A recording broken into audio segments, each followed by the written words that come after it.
میں یہ ابھی تک اس پہ فوکس کریں کہ ہم سکولز بنائیں گے. بلڈنگز بنانے سے تو کوالٹی آف ایجوکیشن اچھی نہیں ہوتی. آپ ان کا میٹرک کا رزلٹ لیں گے. میں نے پچھلے سال ان کے ایجوکیشن منسٹر کو کہا تھا کہ آپ بورڈ جو میٹرک کا بورڈ ہے وہ ابالش کریں. میں جتنی بھی معیاری تعلیم دوں, کیوں یہاں پہ ابھی جو ہمارے سرکاری اسکول ہیں وہاں پہ ایک اسٹوڈنٹ پہ جو ایکسپینس آتا ہے وہ تقریباً 10,000 روپے. ہمارے جو پرائیویٹ اسکولز ہیں, میرا اپنا بھی اسکول ہے, ہم 5,000 روپے چارج کریں اور معیاری تعلیم ریلیٹیولی بنسبت دے رہے ہیں. تو یہ کیوں؟ اور آیا یہ سسٹم کو کیوں نہیں چینج کر رہے؟ اور دوسرا اگر آپ دیکھیں تو لوکل گورنمنٹ کی بات آتی ہے. پچھلے سال میں آپ کو اسپیچ بھی دیتی ہوں, جب ہم ان کو یہ بات کرتے ہیں تو بڑی آسان بات ہے فارم 47. میں نے کہا چلو ٹھیک ہے یار, بیک گراؤنڈ آپ نہیں دیکھتے ہو, بیلٹس آپ نہیں کرتے ہو. جو آپ کے دور میں نظام بنا تھا, آپ نے یہ قانون لاگو کیا تھا, آپ کی فیڈرل گورنمنٹ تھی, آپ کی پروونشنل گورنمنٹ تھی, لوکل گورنمنٹ کا آپ نے نظام انٹروڈیوس کیا تھا. یہ میرا دعویٰ نہیں تھا, یہ آپ کا دعویٰ تھا کہ ہم نے گلی گلی تک جمہوریت کو پہنچا دیا ہے. تو پھر آپ ان کو جو ان کا حق بنتا ہے پیسے کیوں نہیں دیتے؟ صحیح.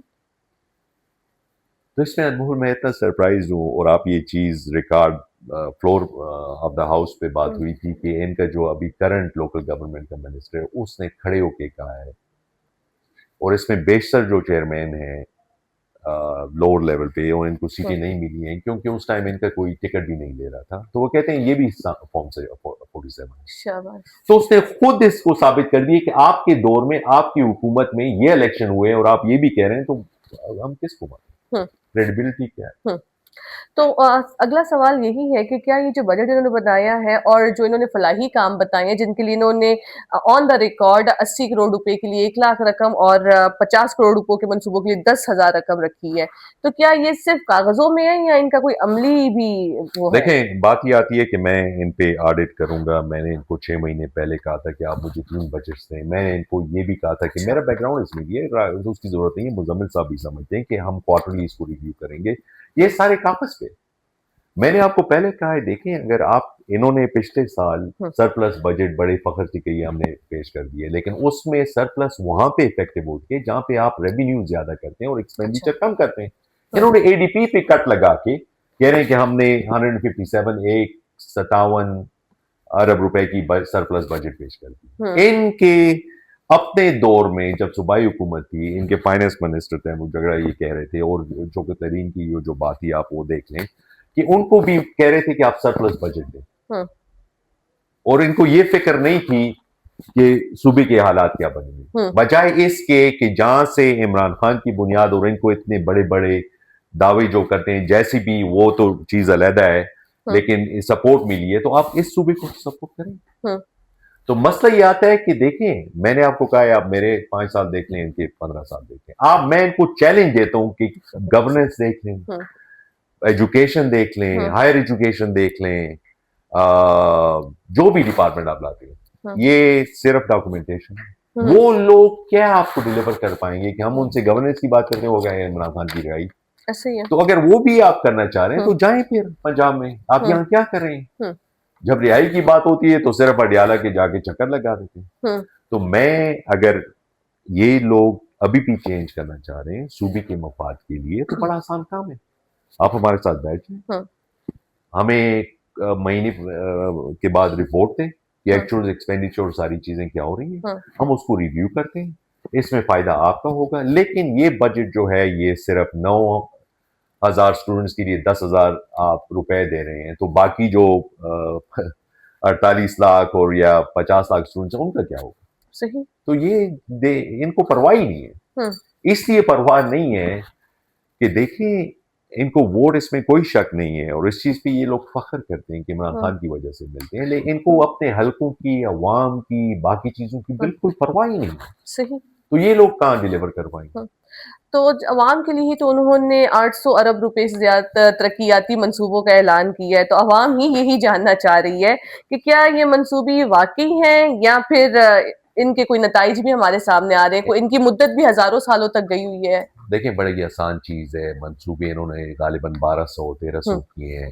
اور اپنے پی ٹی آئی کے لوگوں کو جب بھی وہ ابھی ناراض گروپ بھی بنا ہے خوش کرنے کے لیے، اس دن بھی ان کی بات ہو گئی ہے. پھر میرا خیال ہے کہ بیرسٹر گول سے ہاں ان کی یہ بات ہوئی ہے کہ ہم بیٹھ کے یہ بات کریں گے اور اس کے لیے ایک لائے عمل بنائیں گے کہ عمران خان کے لیے کیا انہوں نے کیا ابھی تک اور کچھ کیا کر پائیں گے. ان ہاں کو پھر بجٹ کے لیے یوز کیا جائے گا. صحیح. ریکارڈ پہ کہہ رہا ہوں کہ اس کے بعد ان کا کوئی پوچھے گا بھی نہیں. ہاں اور ان کو منانے کے لیے انہوں نے اتنی ان کی اسکیمیں ڈالی ہیں، لیکن اسکیموں کی جو انہوں نے لاگت دی ہے وہ 1,000 ہے، 1,00,000 ہے، جہاں پہ 1 ارب روپے لگتے ہیں، 50 کروڑ روپے لگتے ہیں. تو یہ تو اپنے لوگوں کو دھوکہ دے رہے ہیں. ہاں صحیح.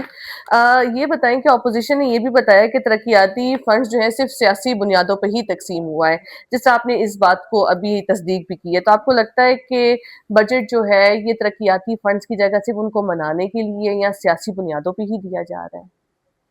بالکل دیا جا رہا ہے. ہوں اس لیے دیا جا رہا ہے کہ آپ پچھلے ان کے ٹرمز دیکھ لیں. آپ دیکھ لیں کہ ان کے ایم پی ایز. لیکن علی امین گنڈاپور نے تو کل بڑی زوردار دھماکے دار اسپیچ کی ہے کہ ڈی آئی خان کا حق تو میں لے کے رہوں گا. دیکھیں بات یہ آتی ہے کہ علی امین گنڈاپور کو جاتے ہوئے کتنا ٹائم ہوا؟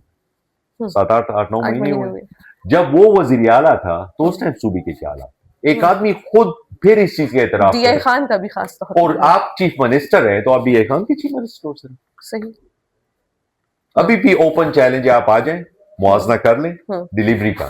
ہوں اور پھر وہ خود اٹھ کے کہہ رہے کہ میں نے یہ محمود خان کو بھی کہا تھا کہ جو ہمارے لوگ پاس نہیں ہوئے ہم ان کو فنڈ صرف دیں گے. ہوں میں کہہ رہا ہوں آپ ان کو فنڈ دیں، ہوں لیکن فنڈز ان کو دیں کہ ہمیں کہیں زمین پر نظر آئیں. ہوں پھر میں ہوں گی کہہ رہا ہوں آپ کے 13 سال اور ہمارے 5 سال نہ ان کو فنڈز ملتے ہیں، یا آپ صرف گپ لگا رہے ہیں اور علی امین کو ان چیزوں کا خیال ابھی کیوں آ رہا ہے.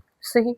اور یہاں پہ ہمارا بڑی بدقسمتی ہے کہ بس 4-5 مہینے ایک وزیر اعلیٰ آتا ہے، پھر اس کو پتہ بھی نہیں چلتا کہ کتنے دن ہوگا، پھر وہ اپنی اس میں لگا رہتا ہے کہ مجھے کہیں سے تحفظ مل جائے، اور پھر علیمہ اور لوگ خانم لگے رہتے سے ہیں. خاص طور پہ. آخر میں عثمان صاحب یہ بتائیں کہ وزیر اعلیٰ نے ثوابدیدی گرانٹ کے لیے ایک غیر معمولی اضافی کی رقم جو ہے وہ مختص کی ہے ایسے وقت میں جب صوبے کو ترقیات کے لیے اور ساتھ ہی ساتھ دہشت گردی پہ کنٹرول کے لیے فنڈز کی ضرورت ہے. تو آپ کو لگتا ہے کہ یہ ضروری تھا کہ زکوٰۃ کا فنڈ وہ انکریز کرتے؟ دیکھیں انہوں نے پچھلے سال رمضان پیکیج انٹروڈیوس کیا تھا، 10,000 روپے دے رہے تھے. آپ کو میں انوائٹ کرتا ہوں، آپ میرے حلقے میں آئیں، ڈی سی کے پاس ڈیٹا پڑا ہوا ہے. آپ صرف ایک سیمپل سروے کر لیں کہ آیا وہ مستحق لوگوں کو پہنچے کہ نہیں پہنچے.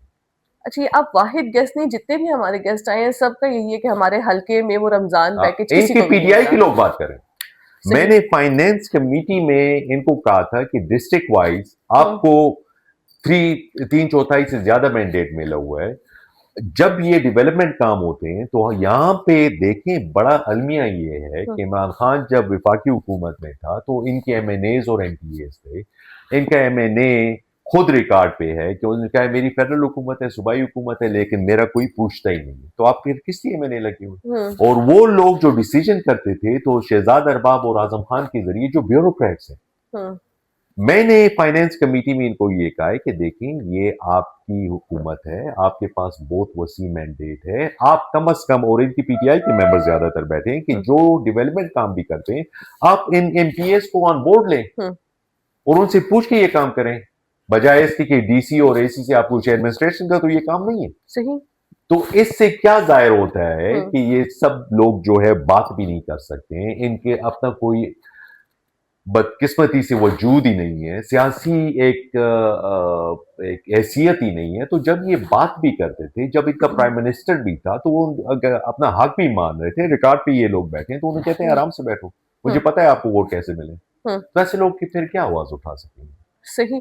تو یعنی انہوں نے جو ان تمام ثواب کارینہ کے لیے جو فنڈز مختص کیے ہیں تو پھر آپ کو کیا لگتا ہے یہ فنڈز کہاں پہ لگائے جائیں گے جو کہ عوام کے لیے استعمال ہونے چاہیے؟ دیکھیں پاکستان جیسے ملک میں جہاں ڈیفیسٹ ہے وہاں پہ آپ بے نظیر انکم سپورٹ فنڈ دے رہی ہیں لوگوں کو وقتی طور پر خوش کرنے کے لیے.